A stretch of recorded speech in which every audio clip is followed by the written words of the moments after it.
ठाण्यामध्ये इंदुरीकर महाराजांच्या कीर्तनात गोंधळ झाला। इंदुरीकर महाराजांचे समर्थक आणि वाहतूक पोलीस यांच्यामध्ये बाचाबाची झाली। पुण्यातील काळे पडळ या परिसरात ही घटना घडली। इंदुरीकर महाराजांच्या कीर्तनावेळी मोठी वाहतूक कोंडी झाल्याने गोंधळ उडाला होता।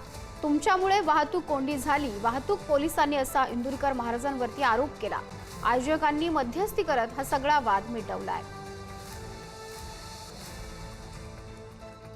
कीर्तनकार इंदुरीकर महाराज यांच्या कीर्तनामधील हा सगळा गोंधळ। इंदुरीकर महाराज यांचं कीर्तन सुरू असताना वाहतूक कोंडी झाली, त्यामुळे बाचाबाची झाल्याचाही प्रकार घडला।